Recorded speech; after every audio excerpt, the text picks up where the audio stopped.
आर्या श्रीमती दुलारी Singh college के YouTube channel पर आप सबका हार्दिक स्वागत है।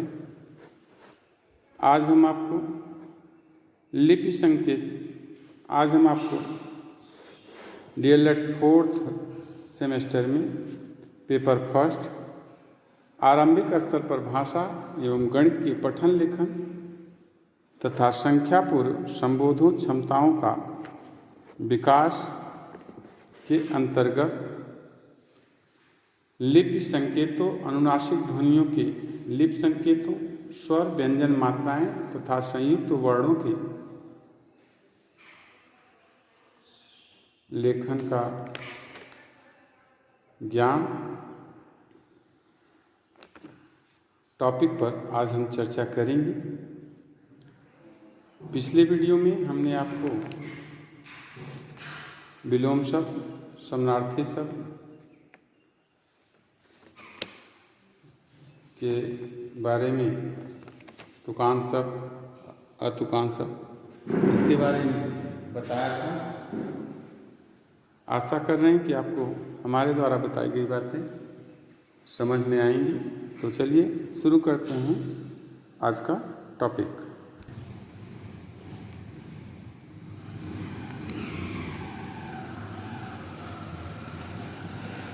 लेखन कौशल या कला भाषा के कौशलों में अंतिम स्तर पर होता है, लेकिन भाषा के समस्त बिंदुओं का ज्ञान जैसे स्वर, व्यंजन, मात्रा, लिपि संकेतों के अध्ययन के पश्चात उसे वास्तविक रूप यानी शुद्ध रूप में कागज, जमीन, दफ्ती या स्लेट पर उतारने का ज्ञान ही लेखन कौशल या लेखन कला है। तो यहाँ पर हम आज चर्चा करेंगे कि बच्चों को आरंभिक स्तर पर भाषा का ज्ञान प्राप्त होने के पश्चात वो किस तरीके से उस ज्ञान को शुद्ध, सुडौल व आकर्षक लिखित रूप में प्रस्तुत करेंगे।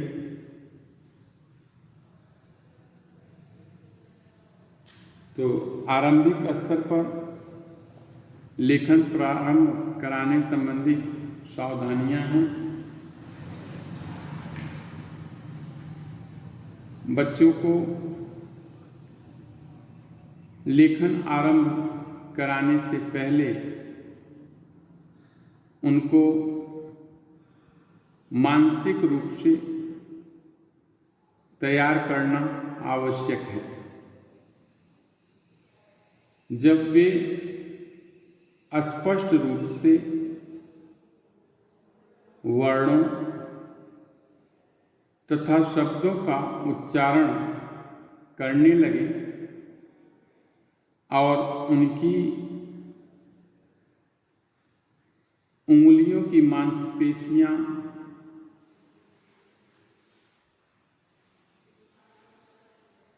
कलम पकड़ने में समर्थ हो जाएं, तभी उन्हें लेखन कौशल की ओर अग्रसर किया जाना चाहिए। अब आरंभिक स्तर पर लेखन प्रारंभ कराने के लिए कुछ सावधानी बरतनी होगी, जिसमें सबसे पहली सावधानी है कि देवनागरी लिपि लिखने, आप सभी को पता है कि हिंदी जो भाषा है वो उसकी लिपि जो है वो देवनागरी लिपि है, और देवनागरी लिपि लिखने के लिए लकड़ी की बनी हुई मजबूत तथा चौरस आकार की चिकनी तख्ती होनी चाहिए। दूसरा, जब बच्चा लिखते समय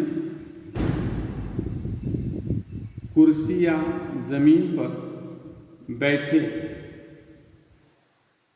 तो उसकी रीढ़ की हड्डी सीधी होनी चाहिए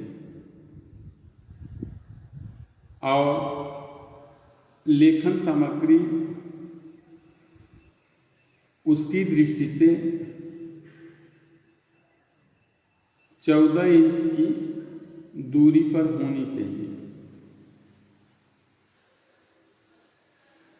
तीसरा, लेखनी को लिखने के भाग यानी ये जो जीभ होता है ये वाला, ये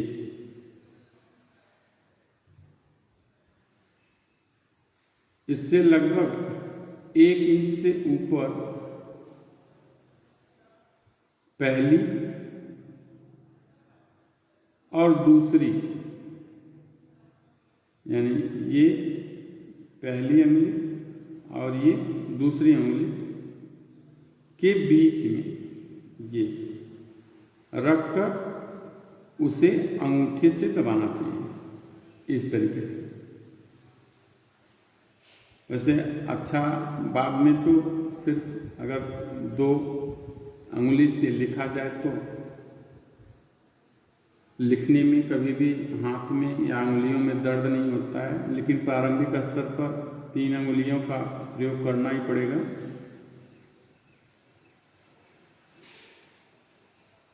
और चौथा, लेखन के समय बच्चों के समक्ष लेखन के सुंदर नमूने होने चाहिए। ये सुंदर नमूने श्यामपट्ट अथवा दीवारों पर लिखे होने चाहिए ताकि बच्चों के लिए लेखन की प्रेरणा प्राप्त होती रहे।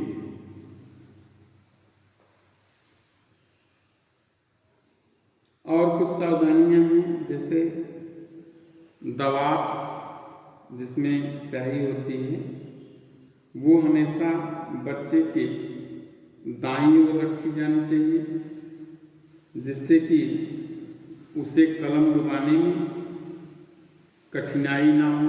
हालांकि अब स्याही और दवात का युग नहीं रहा।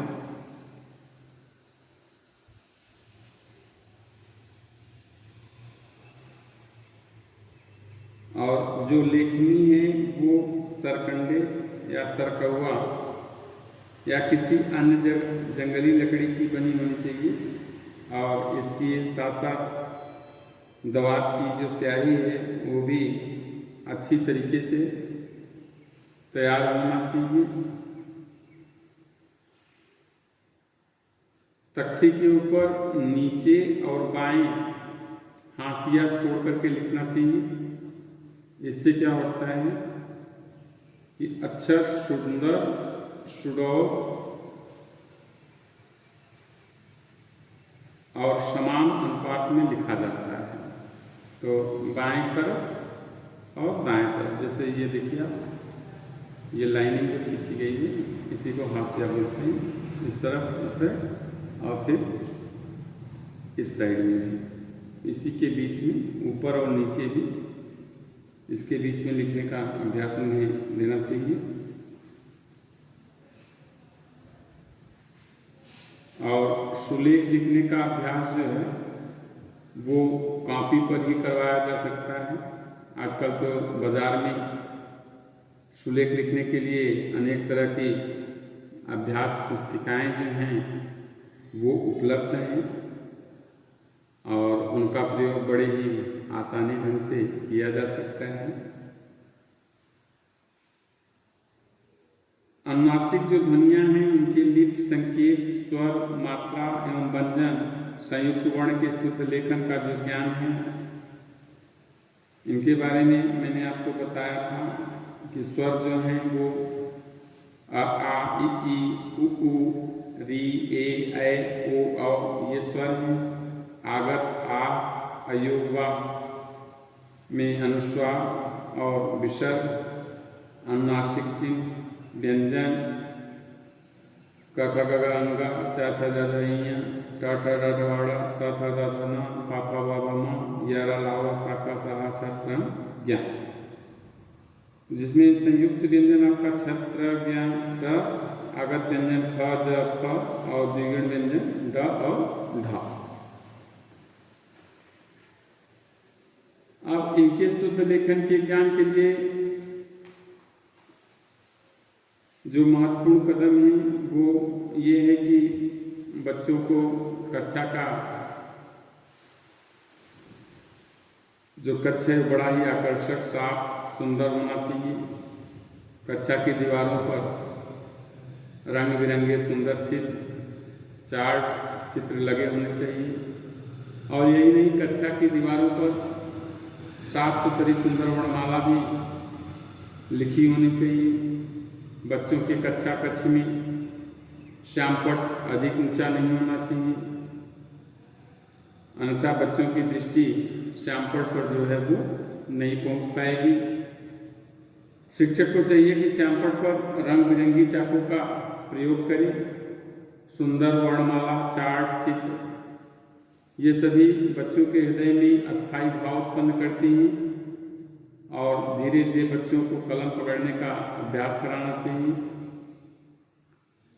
जमीन पर रेत बिछाकर उस पर बच्चों से वर्ण लिखवाने चाहिए। ऐसा करने से बच्चे जो होते हैं वो खेल खेल में वर्ण को लिखना सीख जाते हैं। इसी प्रकार से अगर हम बीज के दाने को ले लें और उनसे वर्णों की आकृतियाँ यदि बनवाएं तो भी बच्चों को लिखने में काफ़ी सहायता मिलती है और यह एक सफल विधि है। और दाने जो होते हैं वो अक्सर घरों में सबके पास उपलब्ध होता है, तो उससे अगर उनको अक्षर बनाने के लिए, वर्ण बनाने के लिए दिया जाए तो वो थोड़ा और अच्छे तरीके से कलात्मक ढंग से करते हैं और उसको करने में उनकी जो रुचि होती है वह रुचि भी अत्यधिक जो है वो बनी रहती है। और अभ्यास के लिए बच्चों को हवा में अपनी उंगली चलाकर अक्षर या वर्ण का निर्माण करने का अभ्यास होना चाहिए।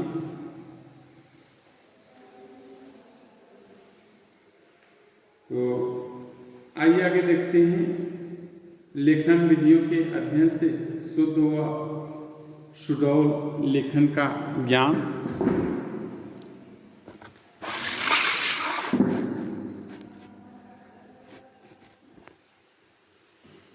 जिसमें सबसे पहली विधि है चित्र विधि।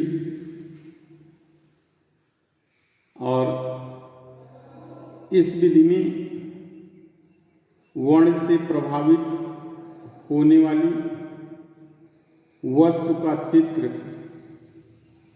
बनाया जाता है। जैसे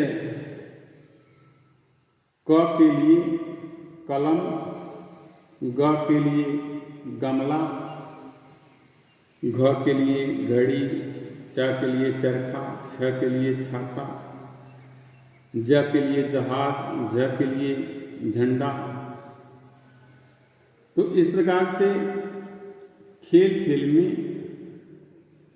बच्चों को वर्ण रचना सिखाई जा सकती है। हिंदी के प्रत्येक वर्ण के लिए अलग अलग चित्र उपलब्ध हैं। जैसे ही छात्र वर्ण लिखने में निपुण हो जाएगा तब उसे मात्रा लिखने की शिक्षा दी जा सकती है। दूसरी विधि है शब्द तथा वाक्य लिखने की विधि। प्रायः बच्चे जो होते हैं वो वर्णमाला को लिखने में रुचि नहीं लेते, बल्कि वे इसे बेकार कार्य जो है वो समझते हैं। अतः बच्चों के द्वारा आरंभ में 2 अक्षर लिखने का अभ्यास कराना चाहिए, जैसे राम, कान, नाम, मामा, पापा, चाचा, दादा, छाता, इस तरीके से। बाद में धीरे धीरे उसे विभिन्न अक्षरों से बनने वाले शब्दों को लिखने की प्रेरणा दी जानी चाहिए, और ऐसा करने से बच्चों के लेखन कौशल में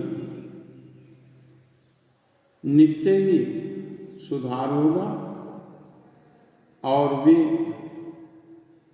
लेखन कला में रुचि लेने लगेंगे।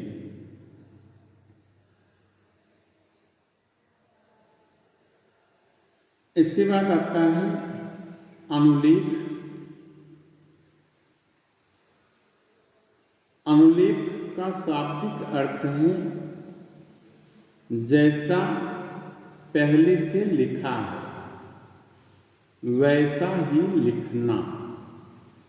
जैसे मान लेते हैं पहले से लिखा है राम, तो इसी तरीके से लिखना।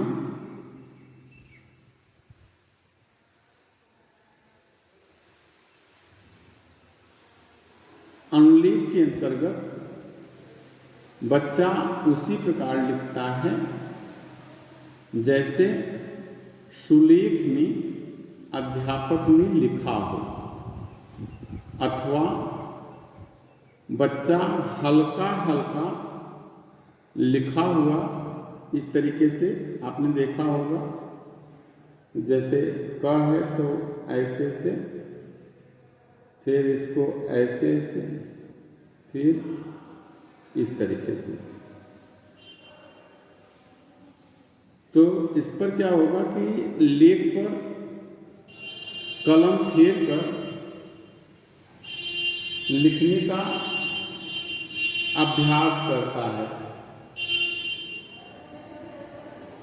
और अनुलेख में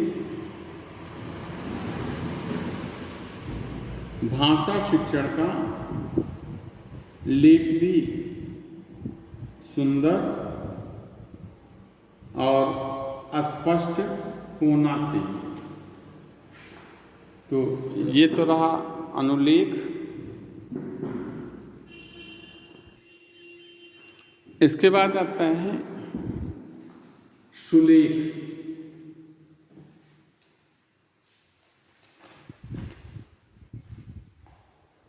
सुलेख शब्द जो है वो लेख से पहले सु उपसर्ग लगने से बनता है, और इसका अर्थ है सुंदर तथा श्रेष्ठ लेख। भाषा शिक्षक को आरंभ से ही बच्चों में सुंदर लेख लिखने की आदत डालनी चाहिए। जो बच्चा आरंभ में सुंदर लेख लिखता है, आगे चलकर उसका हस्तलेख बड़ा ही सुंदर और आकर्षक बन जाता है। प्रतिदिन के व्यवहार में और विशेषकर परीक्षा में सुलेख का महत्वपूर्ण स्थान होता है। लेख को देखते ही परीक्षक के मन में विद्यार्थी के प्रति अनुकूल या प्रतिकूल भाव उत्पन्न होने लगता है।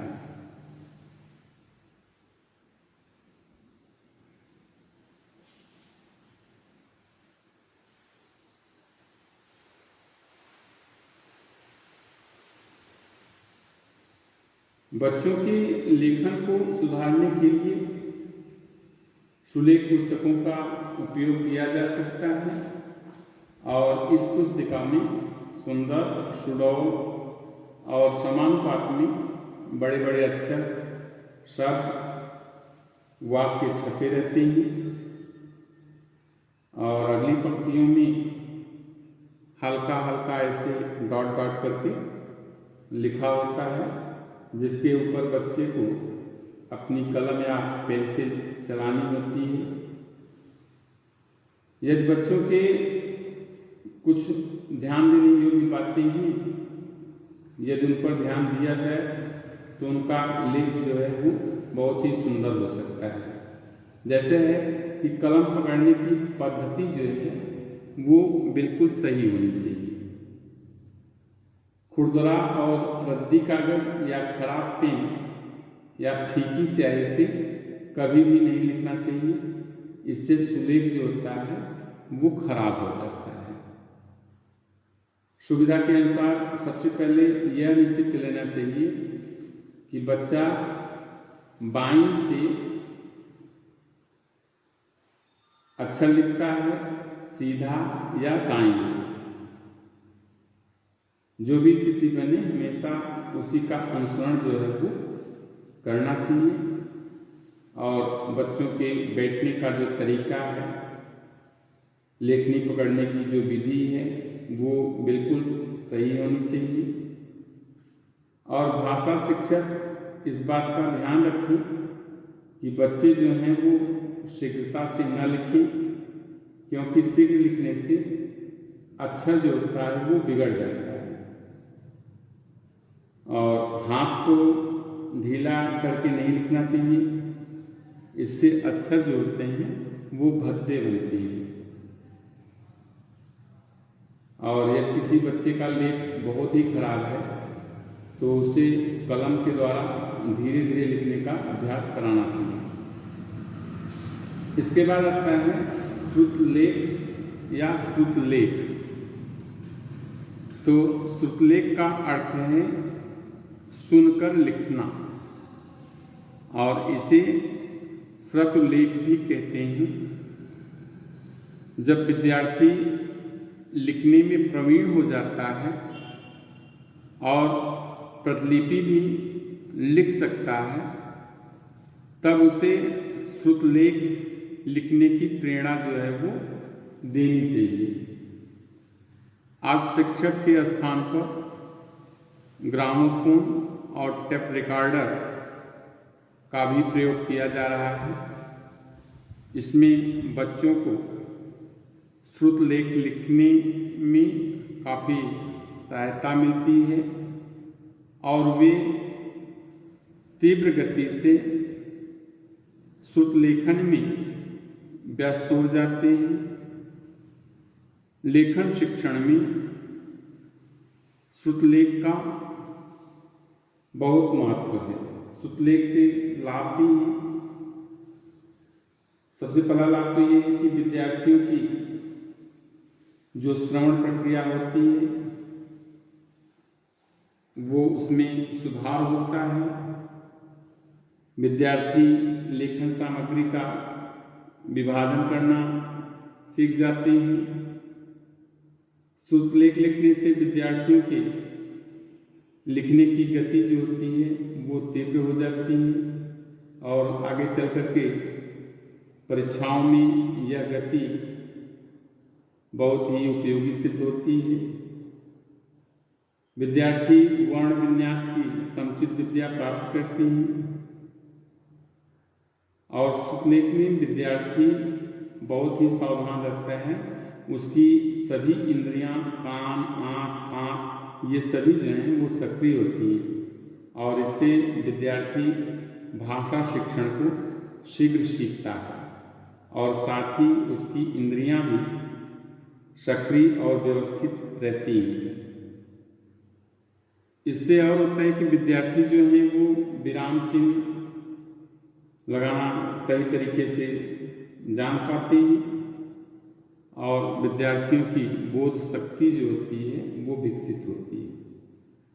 तो हम कह सकते हैं कि बच्चों में आरंभिक स्तर पर लेखन आरंभ कराने से पहले उनको मानसिक रूप से तैयार करना चाहिए और इस कार्य हेतु बच्चों के अभिभावकों का सहयोग भी बहुत आवश्यक है।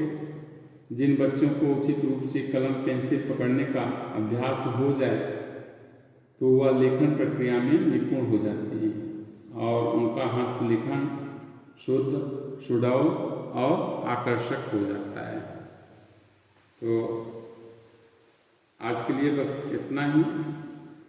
अगले वीडियो में हम आपको संख्या पूर्वक तैयारी एवं संबोध